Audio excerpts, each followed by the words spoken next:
Қамқорлық жасыл ел жасағының жастары осындай атаумен қайырымдылық айлығын өткізіп жатыр. Олар арнайы 30 күн бөліп, қарт адамдарға көмектесуде. Белсенді ұрпақ өкілдері, қалада тұратын тыл еңбеккері Сәлтай Өмірзақованың баспанасына барып, үй шаруасы бойынша қолғабыс етіп қайтты. Сәлтай Өмірзақованың жасы 87-де. Тағдыр тауқыметін көп тартқан кейуана 3 баланың анасы. Бүгінде жалғыз тұрады. Нәзік жанды бос уақытында көрпе жастық тігуді ермек еткен. Өзі жасаған дүниелерін туыстарына сыйға тартып, қуанышқа бөлегенді ұнататынын айтады. Бұнан артық подарок жоқ деп бәрі қуанады осыған бергеніме.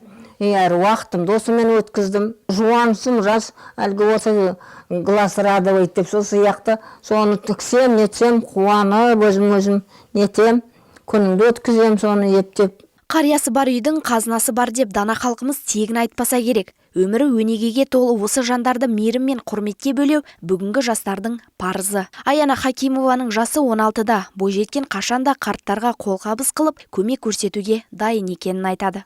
Жастар әже мен апаларға көмектесу керек.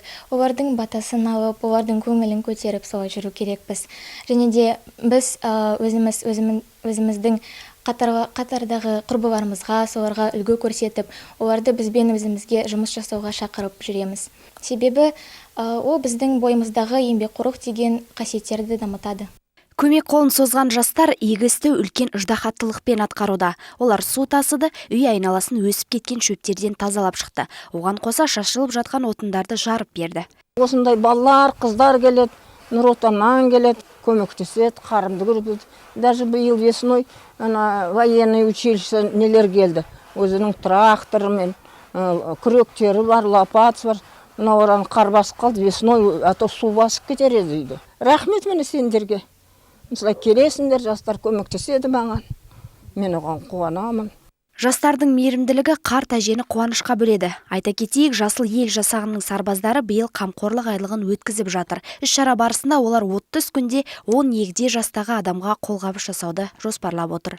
Маржан Қасымбек, Рустам Төлеужанов, муниципалдық телеарна.